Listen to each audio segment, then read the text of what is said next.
Good afternoon. Let's do some business. We are doing it live. Now, weekday afternoons at 4, we get right down to business with the news-driven hour. Right after Ben Shapiro, and just before the 790 KBC News Blitz with Randy Wang at 5, Mottek On Money. Live on the air right now on 790 KBC, streaming live online worldwide at kbc.com. And yes, the on-demand Mottek On Money podcast, kbc.com, Apple, iTunes, YouTube, and all your favorite podcast platforms. Well, stocks mostly higher today. A big rally in the tech stocks. In fact, the NASDAQ has hit a record high today, the first record high we've seen for the NASDAQ in about 3 weeks. The Dow actually slipped a bit, and it's seen 4 losing days in a row now this week. Today we got another reading on inflation. The Producer Price Index, which measures inflation at the wholesale level, moving higher by 0.2% for the month. That was a bit less than most analysts had expected, but on a 12-month basis, the Producer Price Index rose 2.1%, the biggest gain since April of last year, indicating pipeline pressures that could keep inflation elevated. This as the price of fuel has been spiking lately, in case you hadn't noticed. We also got new readings on the job front, with unemployment lines getting a bit shorter this past week to 211,000, a drop of 11,000 from the previous week. The Dow coming in for a closing loss of 2 points. The S&P 500 gained 38. The NASDAQ composite rose nearly 300 points, finishing at a record high 16,442. We did see a lot of buyers get back into the mega cap tech names, the so-called Magnificent Seven. And we did see Apple also on the rise today. Remember, I just the other day asked if Apple had bottomed, and maybe it has. Shares rose 4.3% today. Amazon shares at 1.7%. Microsoft gained 1.1%. NVIDIA, the Magnificent One, as we now call it, Alphabet, Google, Meta, Tesla, all gaining as well. In fact, NVIDIA was up 4.1%. Apple did move up 4.3% on the day. That made for its biggest single-day percentage gain, by the way, since May of last year. Well, we have seen a murky outlook now for inflation, and that has analysts at B of A talking. They are now penciling in December for the Fed's first move to cut interest rates in this cycle. We have seen precious metals move up. Gold at a record high again today, up another 24 and change to settle at a record high $2,372.70 an ounce, up 24.30 on the day, and up 14.5% for the year. Silver also moving higher to $28.25. That's the highest we've seen since May of 2021. Of course, in case you hadn't heard, O.J. Simpson died today at the age of 76. His family announced his death today on X, formerly known as Twitter. The former USC and pro football star and actor took the spotlight 30 years ago when his ex-wife and her friend Ronald Goldman were found dead in Brentwood in June of 1994. O.J. Simpson later acquitted of killing them in a sensational televised trial in 1995. He was later found liable for the deaths in a separate civil case that was heard in Santa Monica. He later served 9 years in prison on unrelated charges in Las Vegas. Coming up later this hour, I'll be speaking with the Dean of Los Angeles Journalists, Associated Press courtroom reporter Linda Deutsch, who covered both of the O.J. Simpson trials and got to know him, too, over the years. Linda Deutsch will be joining us live later this hour. But first, on your money, the markets, and the economy, and O.J. and the whole works this afternoon. Joining us live now, the one and only Ben Stein is on the line for our occasional Frank and Stein conversation. Ben Stein, the famous financial and political commentator, economist, author, attorney, actor, too, famous for playing the economics professor in the movie Ferris Bueller's Day Off, and one of the most famous scenes in American cinema when he called the role and gave a lecture on U.S. trade policy in the 1930s. He does it all. Ben Stein on the line. Ben, good afternoon to you, sir. How are you, my friend? How are wonderful, you, my Ben. dear friend? Yes, wonderful to have you with us. You're wonderful. Wonderful to Thank be you. with you, my friend Frank. God bless you, sir. A lot going on today. A lot going on. Yes, want to comment on O.J. Dying today, first of all? Yes, I would. I knew O.J. I knew him not at all well, but he, by a great chance, coincidence, he and I dined frequently at a wonderful restaurant, probably the best restaurant in Southern California, Mr. Chow in Beverly Hills. And he went there so often, and I went there so often that we got to know each other just a very, very little bit. And he was kind enough to call me by name, and kind enough to call him by name. And so I was sorry when I'm not going to mince words here because I don't get paid and everything. When he murdered Nicole and Ron, that was just an outrage. That's really, it was really criminal that he was acquitted and a real disgrace to the American justice system. I feel sorry for him that he was so severely ill. I think he should have pled insanity, but didn't. And the jury acquitted him, and that was a disgrace to the American justice system that I don't think we've ever seen anything quite like it, except what is going on right now with Mr. Trump, where the Democrats are trying to use the legal system to impeach Mr. Trump before he's even taken office. It's a really, really sad commentary on what has happened to the American justice system. You're live with Ben Stein. Yeah, I'm still here and I'm still live. Sir. Thank you for that. Sir. Thank you for that, Ben Stein. It sounds like you got your legal hat on. So while you have it on, yes, let me ask you about the upcoming criminal procedures against President Trump, supposedly happening on Monday. Give us your reaction to this unprecedented trial that's coming up. It's a crime against humanity. I mean, it is a crime that there is a political party in America, the Democrats, that will use the justice system to break down the Constitution. This man he's not a criminal. He's nothing like a criminal. I suppose some of us are like criminals, but this is a vendetta against him by the Democrat Party because he is a conservative, at least he says he is. And this has not been done before, to use the civil justice system and the criminal justice system to take a political candidate, a very, very well-liked one, out of the running for the office by suing him for ridiculous nonsense civil cases, especially that case of the woman who accused him of molesting her in a dressing room at Bergdorf Goodman, which is just the most ridiculous charge I've ever heard. And now bringing charges against him for things that never happened, criminal cases. It's just incredible. We should have seen it coming. The OJ case warned us about it. The OJ case said, if you're going to bring race and racial animosity and racial revenge into the courtroom, you're going to get a very screwed up justice system, and you're not going to have the Constitution at work anymore. And that's what's happened now. I mean, this is a man, Mr. Trump. He has a lot of failings. I wrote about him in Barron's around 1990. He was so mad at me. He called up and cursed at me, said he was going to sue me. And so I don't think he's by any means a model citizen. But let's have the campaign run at the polling place. Let's have the campaign run on the campaign trail. But to use the so-called justice system to tarnish him, to take away his assets, to leave him stripped naked before the law is just an outrage. It's an outrage and it's a disgrace. And I think this whole idea started with OJ, and the certain people in the society realized that if they could play on race, they could do anything. On there live with Ben Stein, and of course it was big news when the former president's attorney Michael Cohen suddenly faced charges and went through the grinder and ended up doing time as well. Now the former fixer is going to be the star witness against former President Trump in this trial, we're told, and also the former attorney for that porn star that's going to be in the spotlight next week. Suddenly he appeared on television from prison. That was also somewhat unprecedented. So a lot of unprecedented things going on here.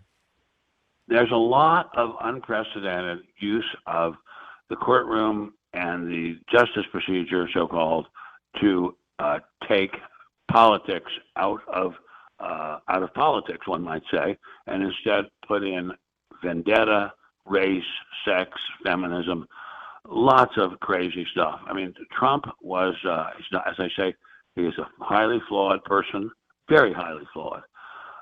So is Mr. Biden. So are we all. We're all flawed in the eyes of God. But what the Democrats are doing to use one lawsuit after another to take away the legal defenses and financial defenses and resources of a candidate for president is really unfortunate. And as I say, it started with OJ when the defense team realized It didn't matter what the evidence was. If they had an all-black jury, they were going to get an acquittal. The police found Nicole's blood, not much, a little drop, in OJ's bedroom the day after the murders. How could he possibly be acquitted after that? Anyway, it's just, as you know very well, I was valedictorian of my class at Yale. I really study these things fairly carefully. I've been a great, great backer of the civil rights movement all my life since I was in junior high in a southern state. And with the greatest possible respect, that whole movement has been turned on its head to demolish the Constitution. On the Air Live with Ben Stein, and former President Trump has been fighting this upcoming trial, and I guess he's been turned down, about a dozen times now. What do you think is going to happen on Monday? Is this going to happen? I think it's going to happen, and I think if they let it happen and let it be a racially charged jury, they'll probably get a conviction. And it's going to be a deeply, deeply unfortunate tragedy for the Constitution. And I think there's no one in this country who doesn't know that race plays an enormous role in politics nowadays, and always has. So that's unfortunate. And there's no one who doesn't know that there are a lot of people who hate Trump, really not regarding what anything he's done, but just there's something about him that makes them crazy. And so that's what's going to be at play here. And it's deeply, deeply, deeply unfortunate. Deeply unfortunate. All right. Really, you really saw the latest write-ups that he could face prison time if convicted in the upcoming trial. So a lot riding on this, Ben Stein here, and if it happens, Frank, it's unbelievable. It's unbelievable. And you know what? If a prosecutor wanted to, he could do it to any candidate anywhere. When I was at Yale, we had a course in criminal law, and we got to a subject called prosecutorial discretion. And the teacher, a very, very, very fine teacher, said prosecutors can prosecute anyone they want. They can prosecute a ham sandwich if they get the right kind of grand jury. And that's what's happening here. And I remember very well asking the professor, where are the limits on prosecutorial discretion? And he said, there are none. And that's what we're seeing now. Good question. On the Air Live with Ben Stein, turning now to one of your other favorites. When you have sports mixed with your pop culture, along with humor and celebrity interviews, your earbuds are enjoying The Rich Eisen Show. Kevin Millar, we're all paying rent in Ohtani's world, right? And the Dodgers world. Game is healthy, game is good. And, I get asked a lot, is that good for baseball? Yeah, it's good for baseball. This is definitely the team to beat, because that should be your next correction, Richie, is this World Series a bust for the Dodgers and Dave Roberts? Hell yeah. Search for The Rich Eisen Show on YouTube or wherever you listen.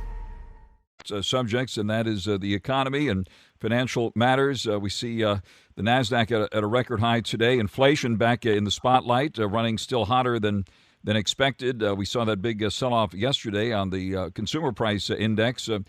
How is Ben Stein feeling inflation these days? Ben Stein is actually happy because the main thing I buy is food, and the price of the food I'm buying have gone down, not up. I don't know why that is. I do not know why. Gasoline, insane. When I drive down to my house in Rancho Mirage, my breath is taken away by the price of gasoline. But inflation is very, very hard to stop once you get it going. I don't blame Mr. Biden for that. He wants the economy to be strong. It's incredibly strong. I think it's just a phenomenon. Unfortunately, it does terrible damage to the ordinary citizen. It was the horrible horror show that led to the Nazis taking over in Germany in the early 30s. And it's just a complete tragedy when it happens to the ordinary family that they're essentially being taxed by inflation at a very high rate. And looks like gold hitting Sorry. a record high, silver at the highest we've seen in 3 years now, pretty much. And I know you're not a big gold bug, but it's hard to ignore this record run-up. I actually have gotten to like gold. I mean, I think gold should be a part of a person's portfolio. It shouldn't be all of a person's portfolio, but certainly for it to be a part is a good idea, and the gold has retained its attraction for the ordinary citizen for centuries, millennia, literally since the Bible. And I think gold should be a part of a portfolio, not a huge part, but a part for sure. All right. Anything else that Ben Stein likes at this point? Ben Stein loves real estate. Ben Stein considers real estate the best thing ever. Residential real estate, you get to live in it, enjoy it, draw pleasure from it that is not taxed. My wife is an invalid, as I think I've said many times on this show. She lies in bed in our house in Beverly Hills. She watches TV. Once in a while, she goes out by the pool. That's not taxed. I consider that a great benefit. We have a lot of houses, actually, and I'm sure I'll have to sell them fairly soon, but because I'm too old really to take care of them in any way at all. But it's a great pleasure to have an asset that you can enjoy, and nowadays can almost always sell for more than you paid for it. So you wound up paying nothing for an asset from which you derive a lot of non-taxable enjoyment. There's no old on this show. It's young or young at heart, and I'm sure it must be like Buckingham Palace at your place as you lovingly care for your wife. And we send her our best wishes here again today, Ben Stein. And for those, of course, when you're on, we always get messages. Is that really Ben Stein? So the folks want to hear it, Ben, if you don't mind taking the role this afternoon. Adams, Adamley, Adamowski, Bueller, Fry. That's a great movie, my friend. Watch it over and over again. And then, of course, Frank and Stein. Frank, of course. Frank Mottek, the only voice you want to listen to about business and money in L.A. Thank you. Thank you, Ben Stein. Wonderful to have you with us for our Frankenstein conversation. All the best to you, and look forward to speaking with you again very soon. Thank you very much for taking the call today. God bless you, sir. God bless you. Thank you. People like you and me have our ear to the ground in all things business. We like to be informed and indeed well prepared. And as important as finance is, I want you to have a plan in case you're hit by someone not paying attention to the road. Thinking ahead serves us well. Even still, we can get caught off guard as people are so focused on their destination that they might not have a plan if they're in an accident that's not their fault. That's why I encourage you to put my friend Attorney Clark Fielding's number in your phone. That number is 833-88-SHARK. So if you're in an accident, you'll be ready with your strategy to make Clark Fielding your very first call. Fielding Law aims for the highest possible settlements, considering you might need long-term care, rehab, compensation for lost wages, and any ongoing physical or emotional pain. So if you're hurt in any kind of accident, call for a free consultation with Fielding Law. You can trust them. They're honest, respected, and your strategy in case you get into that unexpected accident. Motorcycle, truck, pedestrian, scooter, hit and run, boating, or bike accidents, you name it. 833-88-SHARK. That's your number, 833-88-SHARK. Or go to ClarkTheSharkLaw.com. Mottek On Money continues, 790 KBC. Good afternoon. Mixed finish for stocks today. The NASDAQ taking the spotlight at a record high today at the close. NASDAQ up 272 points to 16,442. Even Apple roared back to life today, up 4.3%. Amazon up 1.7%. Microsoft shares of 1.1%. NVIDIA, the magnificent one, of 4.1%. Alphabet, Google up 2.1%. Meta up 0.6%. And Tesla shares also in the plus column today up 1.7%. Looks like Apple had its best day in almost a year today with that rebound. The Dow, meanwhile, down 2 points at 38,459, and the S&P 500 of 38 at 5,199. The price of gold continues to push higher, up another $20.30 at $2,393.30 an ounce. Silver along for the ride as well, the highest we've seen in about 3 years now. Silver adding some more today to $24.30. Actually, gold was up $24.30 to $2,372.70 an ounce, and silver did move higher today to $28.25 an ounce. That's the highest seen since May of 2021. Silver gained 20 cents on the day. And the price of oil moving higher, up 53 cents now to $85.55 a barrel in New York. The yield in the 10-year note now at 4.57%. That's the one that impacts the fixed-rate mortgage rates. Taking a look at gas prices here in Los Angeles, up more than, about 40 cents a gallon higher than where they were just a month ago as the price of oil continues to spike with the drama happening in the Middle East. We see regular gas in Los Angeles now averaging $5.36 a gallon. A month ago, you were paying $4.94 a gallon. Premium now is up to $5.71 a gallon on average in the LA Long Beach area, and diesel now at $5.50 a gallon on average. Mottek On Money continues here on 790 KBC. Good afternoon. Watching the latest developments in the Middle East.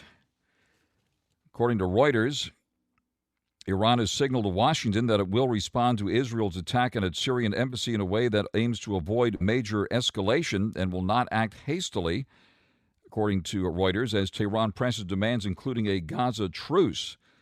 Reuters quoting Iranian sources on this one. Iran's message to Washington was conveyed by the Iranian foreign minister during a visit to the Gulf Arab state of Oman, which has often acted as an intermediary between Tehran and Washington, according to the sources Reuters talking to. A White House spokesperson declined to comment on any messages from Iran, but said the U.S. has communicated to Iran that it was not involved in the strike on the embassy. Iran's foreign ministry was not immediately available to comment. The Omani government did not immediately respond to emailed questions for comment. A source familiar with U.S. intelligence was not aware of the message conveyed by Oman, but said Iran has been very clear that its response to the attack on its Damascus embassy compound would be, quote, controlled and non-escalatory, and plan to use regional proxies to launch a number of attacks on Israel. Israel and the U.S. reported to be on high alert for possible Iranian military action. According to Reuters, the diplomatic messaging points to a cautious approach by Iran as it weighs how to respond to the April 1st attack in a way that deters Israel from further such actions but avoids a military escalation that could draw in the United States. Iran's supreme leader, according to Reuters, said that Israel must be punished, and it shall be, in his words, saying it was tantamount to an attack on Iranian soil. Israel has not confirmed it was responsible, but the Pentagon has said it was. The attack killed a top Iranian general, marked an escalation of the violence that has spread throughout the region since the Gaza war started. After Israel was attacked by Hamas terrorists on October 7th, Tehran has carefully avoided any direct role in the regional spillover while backing groups which have waged attacks from Iraq, Yemen, and Lebanon, even though the Wall Street Journal, the day after the Hamas terror attack on Israel, laid out Iran's involvement in what happened on October 7th. Iranian-backed Shiite Muslim militias have not attacked U.S. troops in Syria and Iraq since early February, and one of the Iranian sources did not rule out the possibility that members of the Iran-backed Axis of Resistance could attack Israel at any time, an option analysts have flagged as one possible means of reprisal. In the meantime, we're watching the price of oil edge higher in all of this. We continue to watch that, and that's one big reason why you're seeing higher gas prices, 40 cents a gallon higher just over the last month here in the Los Angeles area. Let's bring the price of oil now, 49 cents at $85.51 a barrel. In case you hadn't heard, the NASDAQ stands at a record high today, up nearly 300 points at the closing bell to 16,442 as the so-called Mag 7 stocks came back to life, including Apple rebounding today. Tesla also in the plus column. NVIDIA moved nicely higher. We watched the Dow, though, slip 2 points to 38,459, and the S&P 500 gained 38 points on the day at 5,199. Gold, the other big story today, at a record high. Right now, up another $21.40 to $2,394. Oh, look at this, up $21.30 now to $2,394 an ounce. Getting close to that 2,400 mark. I thought I saw it briefly pop to 2,400, so that would be big news too. So in after-hours trading, gold flirting with new record highs here, just below $2,400 an ounce. We'll keep an eye on that one. Silver also at the highest we've seen in several years today, settling at $28.25 an ounce, the highest since May of 2021. Inflation, a big issue these days, and it turns out subscriptions may also be draining your wallet. It turns out Americans spend an average nearly $100 on subscription services, and is this you forget to cancel the subscriptions after the free trial. Joining us live now is Nick Wolnny, managing editor at CNET. Keeps track of all this. Nick, thanks very much for coming to the line, and take it from the top and tell us about this latest report on subscriptions out there.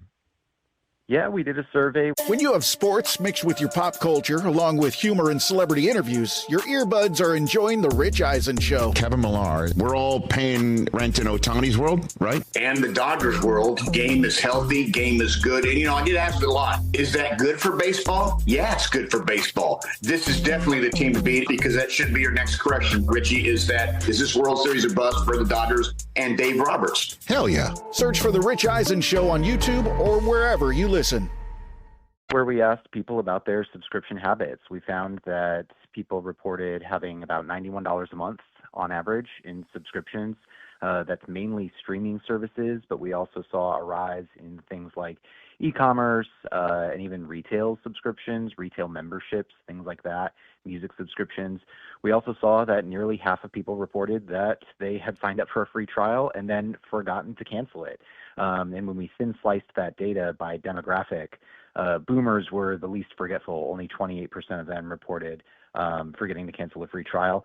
Millennials, the most forgetful, 65%, followed by Gen Z, 59%. So it just kind of seems like there's just a lot of overwhelm in terms of the number of subscriptions people have, and also the prices of these subscriptions slowly ratcheting up just, by $1 or $2 each year. But then altogether with how many memberships people have, it starts to add up.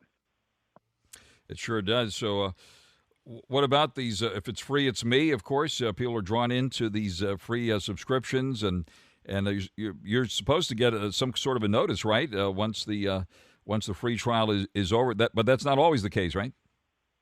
Right. You agree to the terms and conditions when you first sign up for that free trial. Sometimes you'll put in your credit card information in order to start the trial. What we also know, Frank, is that a lot more people are signing up for a free subscription as part of some other purchase. Maybe they're buying a new TV, they're buying a new phone, something like that, and they're getting an offer of 3 months of Hulu for free or 6 months of Apple TV for free. And so they redeem that offer and they don't really think much else of it. They agree to the terms and conditions at that time. And then some of these services are nicer than others. They'll give you a heads up when that free trial is about to end, but many of them don't. And so people just forget about it. And really, unless you're setting a notification in your calendar or reminder or tying a ribbon around your finger, something like that, then you're probably not going to be able to keep track in your head when the 3-month time period is up. And so we see people just with a lot of extra excess. I think also with winter, when it's cold and dark outside, people tend to pick up an extra subscription or two just to augment their leisure options. And so that's part of why we did this survey for this time of year. We know that summer's coming. It's a kind of a good time to take that spring cleaning energy and apply it to some of your budget as well. Right. So inflation certainly being reflected in the rise in subscriptions, as you noted, with Amazon Prime, for example. It used to be, $79? And what is it now? Something like 140 or so? Yeah, 139. And with inflation, it's certainly a factor. I think what's also a factor, particularly on the streaming side, is that this market has just needed this much time to really saturate and grow into itself and have enough healthy competition that these different streaming providers have to begin offering different tiers of service. Famously, Netflix for years, they said, we will never have commercials. We will never have commercials. We will never have commercials. And now, lo and behold, they have an ad-supported tier that has millions of subscribers on it. And so I think it just kind of shows that this streaming market has gotten more competitive rather than have people just rotate off or unsubscribe. These services are pushing people to potentially downgrade to a cheaper option. Also, we see services offering a higher tier, a tier that has 4K, high def or ultra high def for a few extra dollars per month. We see some services adding live TV or live TV components, regional sports networks. We definitely just saw that with March Madness. You had a lot of people who wanted to watch Caitlin Clark and the women's matches live, and they were like, oh, my streaming subscriptions don't get me there. Maybe I have to go back to the cable box. So I think it's just also a part of the market maturing as well, and these companies being on the hook to really think about revenue and profit, and not just about establishing themselves by pumping out a lot of original content. So that's where we're seeing hikes as well. Speaking live with Nick Wolney at CNET, and you keep track of all things tech, of course. So what about these various apps out there that help you supposedly keep track of your subscription costs and blow out subscriptions that have expired or that you don't want? Any of those catch your attention? Budgeting apps have been around for years. CNET Money's pick was Rocket Money. That app, as well as a few others, they have a feature that's kind of come into vogue in recent years, and that is a subscription management option. So what these features will do is they will monitor the recurring expenses that you have each month. That, it's the same price every month being charged on the same day each month. And then when there's a deviation, there's suddenly a price increase, something like that, you'll get an extra notification, you'll get an extra alert. Companies have to give you an email notification when they're going to increase the price of your service. It's just a regulatory thing. But what we also know is that people don't always read their emails, or they read it and it's just kind of, it's on your mind for 1 second, and then you click delete and kind of move on with your day. And so just helping people create a little bit more awareness. We've noticed that is an emerging feature on a lot of different apps. Those apps they've been around for years. A budgeting app is great, especially if you've got multiple accounts, multiple credit cards or credit cards and debit cards, whatever. Just have it all in one place, so you only have to look in one place. Nick Wolney, managing editor at CNET. Thank you very much, Nick, for that very helpful information with us here live on 790 KABC. Mottek On Money continues here in 790 KABC. In case you hadn't heard, O.J. Simpson died today at the age of 76. His family announced his death today on X, formerly known as Twitter. The former USC and pro football star and actor took the spotlight 30 years ago when his ex-wife Nicole Brown Simpson and her friend Ronald Goldman were found dead in Brentwood in June of 1994. O.J. Simpson was later acquitted of killing them in a sensational televised trial in 1995. He was later found liable for the deaths in a separate civil case heard in Santa Monica. He later served 9 years in prison on unrelated charges in Las Vegas. Joining us live now, the Dean of Los Angeles Journalists, Associated Press courtroom reporter Linda Deutsch, who has covered court cases for 50 years from 1967 until her retirement in 2014, including the O.J. Simpson trials, and also got to know him over the years. Linda Deutsch, thank you very much for coming to the line here this afternoon. Absolutely. Good to talk to you, Frank. Likewise. Well, thank you very much. It was an honor being with you in many of the courtroom situations over the years, but let's talk about O.J. Simpson. You covered both of those trials. So give us your reaction to the big news today that O.J. Simpson has died at the age of 76. Well, I feel very sad. I had been in touch with him for quite a while, and I didn't know he was sick. So I really never had a chance to talk to him at the end and, tell him, say goodbye or whatever. But we were in touch up until about a year ago, and it was, a huge part of my life, certainly a big part of his life, but it changed a lot of things in America. It changed my life because I was on TV all the time during it. I was a pool reporter, and so while I had always been a well-known newspaper reporter with a byline, people had not seen my face, basically. And in this one, I was on everything. I was on Larry King, constantly. I was on all the TV stations. I did pool reports daily. It was quite a scene. And I don't know if people now could even understand what a sensation it was, because O.J. Simpson was a huge American hero. He was a football hero. He was one of the greats of all time. He had made movies. He was on television as a sports commentator. He did those famous Hertz commercials where he was running through airports. He was more than well known. He was a celebrity, a star. And he was very much beloved by a lot of people. He was known as the Juice. And, people were, I guess, rooting for him to some extent. But they definitely identified with this person who they almost saw as a member of their family going on trial. On the air live with Linda Deutsch, a veteran courtroom reporter, and who has received, by the way, the highest honors from the Society of Professional Journalists. And people are studying how you did your work back in those days, Linda, with such skill and impartiality and never making assumptions. I'm sure people ask you, Thank did he you. ever tell you about whether he did it or not? He did write the book, by the way, If I Did It. Have you had a chance to read it? And what are your thoughts about that? Oh, I think that somebody else really wrote that book, and it doesn't change anything. But no, I asked him many times in many interviews whether he did it, and he said absolutely not. And he was so sincere and so adamant that he did not do it that, who am I to say?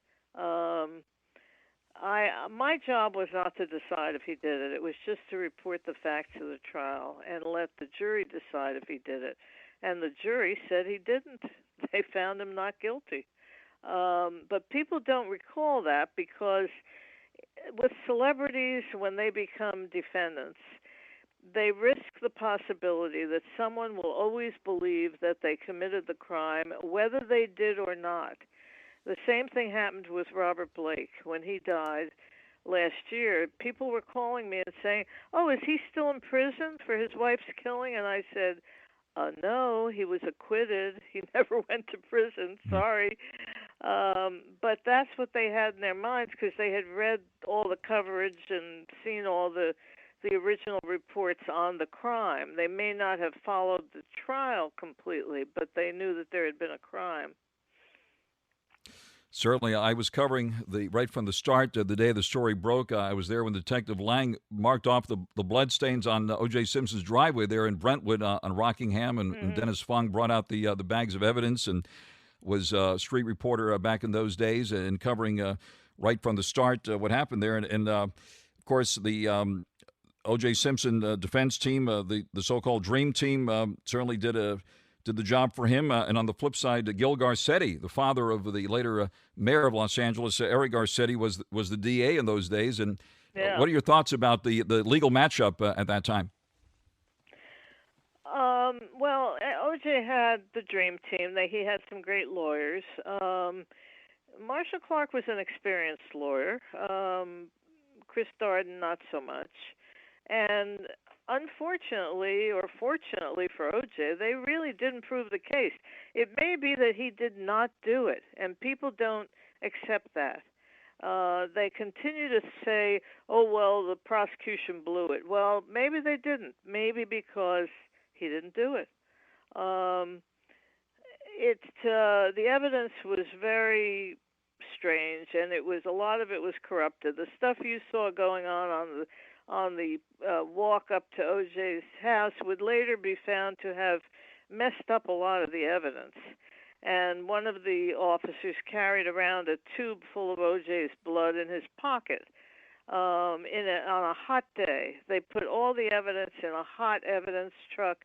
I don't know if you remember, but the entire LAPD forensic lab had to be redesigned after that trial because they made so many mistakes.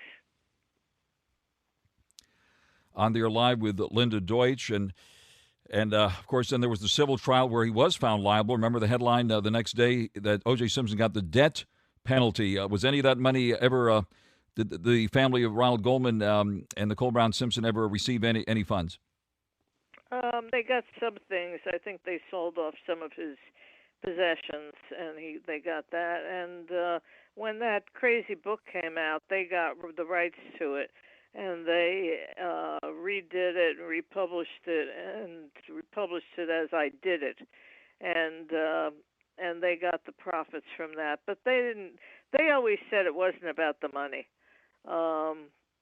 and yet I think it was to some extent because they saw that as their retribution, and it's hard to criticize them because they lost a son. But it was a case that really touched everyone's hearts. Certainly, and especially for the victims' families. Linda, thank you very much for taking the call. O.J. Simpson dead at the age of 76. Linda Deutsch, veteran courtroom reporter for the Associated Press, the Dean of Los Angeles Journalists. Thank you very much, Linda, for sharing your thoughts with us here. Good talking to you. Bye-bye. Thank you very much. Thank you, Linda. Coming up next, the 790 KBC News Blitz with Randy Wang. I'll be back tomorrow at 4. Mottek on Money, 790 KBC. Mike Carruthers shares little pieces of intel and interviews you can use to improve your life on the Something You Should Know podcast. The next time you're looking for a job and have to write a cover letter, here's some advice from Skip Freeman, author of a book called Headhunters Hiring Secrets. Add a PS to the bottom of that cover letter. That can actually increase the chances of that letter being read by up to 75%. Some people actually glance down and read the PS first. Something You Should Know. Search on YouTube or wherever you listen.